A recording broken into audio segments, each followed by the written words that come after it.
Hey guys, welcome back to my YouTube channel. तो आज हम ड्रैगन गॉड सीरीज को फिर से कंटिन्यू करने जा रहे हैं। तो जैसे कि मैंने प्रीवियस एपिसोड में देखा था, एक ऑडियंस वाला बोलता है कि ब्लैक होल मूव भी हो सकती है तो कुछ ज्यादा स्ट्रॉन्ग है। तो एपिसोड नंबर 84 की स्टार्टिंग होती है। जॉनी आगे की तरफ देख रहा होता है, उसने अपना हाथ ऊपर उठाया होता है, वो स्पेयर को चेंज कर देता है। जो स्पेयर होता है वो पहले वाली फॉर्म में आ जाता है और जो एनर्जीज होती है वो उसके अराउंड में गैदर हो रही होती है। फिर वो अपने स्पेयर को आगे की तरफ फेंक देता है। जो सीनियर होता है वो कुछ ज्यादा हैरान हो जाता है क्योंकि वो स्पेयर उसके ब्लैक होल की तरफ आ रहा होता है। सीनियर पीछे की तरफ हट रहा होता है, वो जो स्पेयर होता है वो रुक नहीं रहा होता और उस ब्लैक होल के पास ही पहुंच जाता है। वो ब्लैक होल को पूरी तरह से डिस्ट्रॉय कर देता। डीन सोच रही होती है क्या इस अटैक ने ब्लैक होल को अब्सॉर्ब कर लिया। वो जो स्पेयर होता है वो सीनियर के बिल्कुल पास से निकल जाता है और पीछे जाके एक एक्सप्लोजन होती है। वो सीनियर पीछे देखता है तो वो जो वॉल होती है उसके पीछे वो पूरी तरह से डिस्ट्रॉय हो गई होती है। जॉनी अपने स्पेयर को वापस बुला लेता है। जॉनी फिर आगे की तरफ देख के बोलता है सीनियर टाइम पूरा हो गया है। वो खुशी से बोल रहा होता है। जो सीनियर होता है वो कुछ ज्यादा हैरान होता है, पूरी तरह शांति हो जाती है। जाया भी हैरान होता है और बाकी जो ऑडियंस होती है वो भी चुप होती है। तभी सी गॉड पेविलियन की जो मास्टर होती है वो नाना के पास आ जाती है और बोलती है कि तुमने मैच को इंटरप्ट किया, क्या ये ठीक है? नाना बोलती मैंने सिर्फ इन्हें सिखाया था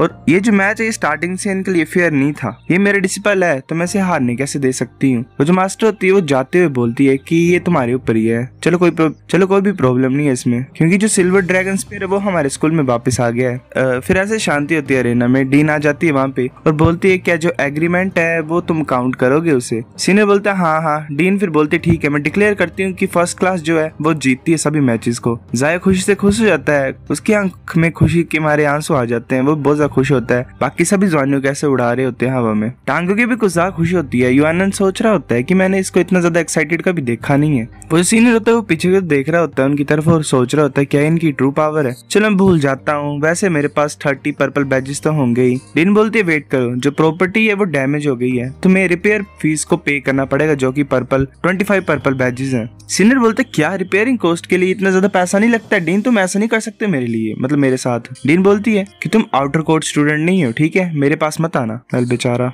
तब वो ऑरेंज हेयर वाली लड़की होती है वो उसे हक कर लेती है और बोलती है कि तुमने अपने बैटल आर्मर को इतना ज्यादा ब्यूटीफुल नाम दिया, ये बहुत ज्यादा नाइस था, चलो चलते हैं। वो दोनों चल पड़ते हैं वहाँ से। जो रेड हेयर वाला होता है 5th क्लास का सीनियर, वो सोच रहा कि मैं थर्ड व्हील क्यों बन रहा हूँ। जॉनी भी कुछ ज्यादा हैरान हो जाता है और बोलता है क्या मेरे को भी 25 पर्पल बैजेस को पे करना पड़ेगा रिपेयर फीस के लिए? डीन तुम तो कुछ ज्यादा क्रूअल हो। जाया बोलता क्या हुआ? डीन ने मुझे पूछा कि तुमने कितना ज्यादा कमाया है। जॉनी बोलता है कि मैंने अपने सारे जो बैजेस है उन्हें ट्रेजर्स के लिए एक्सचेंज कर लिया था अपने फ्रेंड्स के लिए। जाया बोलता है तुमने क्या एक्सचेंज किया ऐसा? जॉनी बोलता है कुछ bloody fruits, 10,000 year rock berry और भी ज्यादा ट्रेजर्स। ये सुन के जाया हैरान हो जाता है और वहां से चल पड़ता है। और जाते हुए बोल रहा होता है कि बकवास करना बंद करो और जितनी भी फीस है उसे पे कर देना खुद ही। जॉनी बोलता है टीचर तुम ऐसा नहीं कर सकते मेरे साथ। तब ल्यूफेंग और क्वानली वहाँ पे आ जाते हैं। ल्यूफेंग बोलता है बॉस। क्वानली बोलता है कि मैं पे कर दूंगा, तुम इसे यूज कर सकते हो रिपेयर फीस को पे करने के लिए। अब मुझे कुछ ज्यादा नींद आ रही है, मैं सोने जा रहा हूँ। वो वहीं पे खड़ा खड़ा सो जाता है। जॉनी उसकी तरफ देखते नोट की तरफ हैरानी से और बोलता है वाओ, और उसमें लिखा होता है कि फर्स्ट क्लास के ऊपर बैट लगाई और 150 बैजेस हैं इसमें, मतलब पर्पल बैजेस। जॉनी बोलता है क्या इसने फर्स्ट क्लास के ऊपर बैट लगाई थी और उसने ऊपर से पर्पल बैजेस को यूज किया? जॉनी सोच रहा होता है और इसके पास 150 पर्पल बैजेस हैं। इस टाइम तो इसने सच्ची मुझे ज्यादा पैसा कमाया, ये तो कुछ ज्यादा अमेजिंग है। फिर हमें लॉजिस्टिक सेंटर का सीन दिखाया जाता है। वहाँ पे जो स्टूडेंट होता है वो बोलता है 351 टोटल में क्या? What the fuck, 351 purple badges. फिर तब से लान जॉनी सबसे ज्यादा लीस्ट वेलकम पर्सन बन गया लॉजिस्टिक सेंटर में, मतलब उसे आने नहीं देना। फिर हमें क्लास का सीन दिखाया जाता है। जाया बोलता है कि स्कूल ने अपना प्रॉमिस रखा ही है, हाफ मंथ बाद पूरी क्लास एल्फ स्टार प्लेनेट में जाएगी साथ में ही। फिर ऐसे वो जो क्लास होती है वो बोल रही थी हाँ जो फर्स्ट क्लास है वो बेस्ट है। फिर हमें इटर्नल स्काई सिटी का सीन दिखाया जाता है। वांग बोलता है मुझे ऑलरेडी सिचुएशन का पता है पर ये इसकी प्योर पावर नहीं है, पर ये मैटर नहीं करता, इसका भी अच्छा इफेक्ट है। पर लांजॉनी और उसकी फ्रेंड्स ये टाइम है इनके ऊपर कुछ प्रेशर डालने का। डीन बोलते क्या ये कुछ ज्यादा अर्ली नहीं है, मतलब जल्दी नहीं है? वांग बोलता है जल्दी, अभी डिपेंड उसी के ऊपर करता है जिस पर्सन के ऊपर हम ये ऐसा कर रहे हैं। तुम्हें पता है कितने ज्यादा बैजेस उस बच्चे ने कमाए हैं लॉजिस्टिक सेंटर से? ऑलमोस्ट 500 पर्पल बैजेस उसने लॉजिस्टिक सेंटर से कमाए हैं। डीन ये सुन के हैरान हो जाती है कुछ ज्यादा और बोलती क्या 500? वांग बोलती है कि ये शर्क है और ऐसा मॉन्स्टर है यहाँ पे तो सिर्फ शर्क ही उसे ट्रेन कर सकता है। जितना ज्यादा ग्रेटर ये होगा उतना ज्यादा प्रॉमिसिंग फ्यूचर होगा उसका। फिर ऐसे में मेका फाइटिंग प्रैक्टिस का सीन दिखाया जाता है। जो टीचर होता है जॉनी का बोलता है खड़ा हो जाओ, दोबारा चलते हैं। जॉनी बाहर निकलता, जॉनी बोलता मैं और नहीं कर सकता हूँ, मेरे को रेस्ट करनी है। वेल उसका तो बुरा ही हाल हो गया होता है। टीचर बोलता है नहीं खड़े हो जाओ। जॉनी बोलता है पर वो फिर उल्टी कर देता है। टीचर बोलता है ठीक है कल कंटिन्यू करते हैं। जॉनी बोलता है कि मैं कब जाऊंगा, मतलब कब जाएंगे हम एल्फ स्टार में? फिर हमें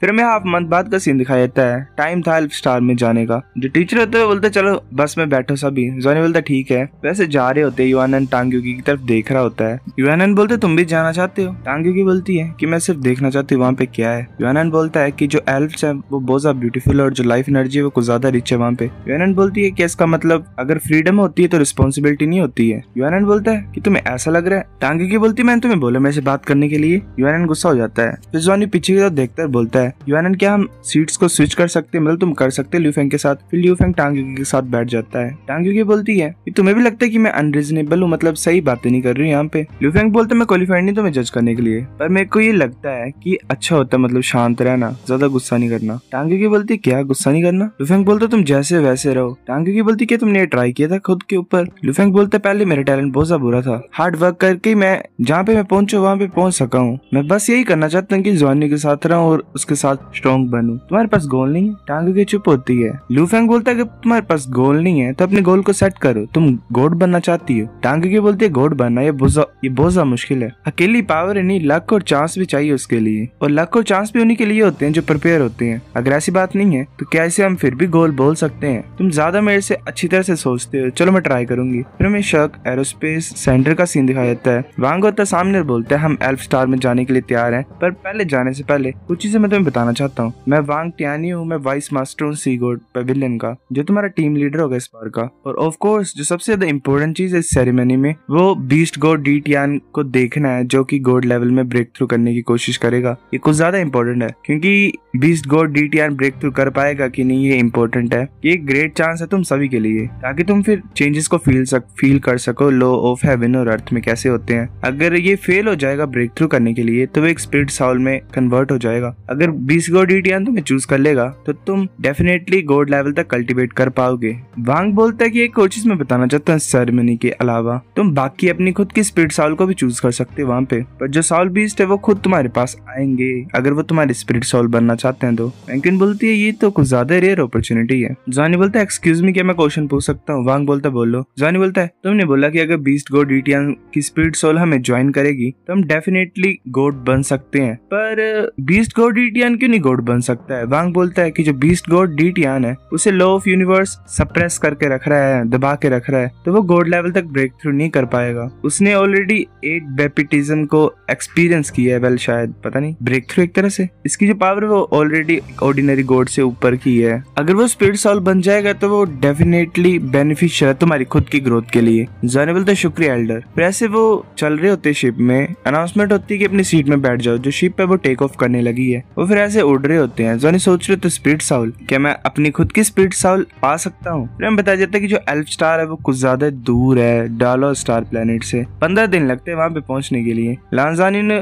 सारा अपना मैक्सिमम टाइम मेडिटेशन में स्पेंड किया था। अनाउंसमेंट फिर से होती है कि हम यही बोलते हैं सभी पैसेंजर्स को कि अपनी मेडिटेशन को जल्दी खत्म करो, हम अपनी डेस्टिनेशन में पहुंचने वाले हैं। युआनन बोलता है कि ये मेरा होम टाउन है। वो जो शिप होती है वो जा रही होती है उस प्लेनेट में। जॉनी बोलता है अच्छा ये एल्फ स्टार, ये तो पूरी तरह से ग्रीन है, ये कितनी ज्यादा लाइफ एनर्जी है यहाँ पे। वहाँ पे बड़े बड़े पेड़ होते हैं, मतलब पूरा ग्रीन ग्रीन ही होता है। फिर हम बताया जाता है कि जो स्पेसशिप थी वो एल्फ स्टार के एरोस्पेस सेंटर में लैंड हो गई। वो एक जगह पे खड़े होते हैं, वहाँ पे और भी ज्यादा लोग होते। वहाँ पे पहुंच जाता है और बोलता है हेलो योर मैजेस्टी, हमने एक्सपेक्ट नहीं किया था कि तुम हमें खुद ब खुद ही ग्रीट करने के लिए आओगे। वो एक एल्फ होती है, वो बोलती है कि शक अकेडमी हमेशा से मेरा फेवरेट प्लेस था और ऊपर से वाइस मास्टर आ रहे हैं यहाँ पे, तो ऑफ कोर्स मेरे को आना पड़ना था ग्रीट करने के लिए। वो जो एल्फ होती है बोलती मास्टर वांग और बाकी तुम सभी थक गए होगे इतनी ज्यादा लंबी जर्नी से। युआनन खुशी से बोलते हुए आ रहा होता है ग्रैंड माँ। वो जो एल्फ होती है वो उसे हक कर लेती है, बोलती है युआनन मेरे ग्रैंडसन इधर आओ, मेरे को तुम्हें देखने दो। युआनन बोलता है कि मैंने तुम्हें कुछ ज्यादा मिस किया है ग्रैंड माँ। वो एल्फ युआनन को फोरहेड पे किस करती है। युआनन बोलता है कि मैंने कुछ ज्यादा मिस किया तुम्हें ग्रैंड माँ।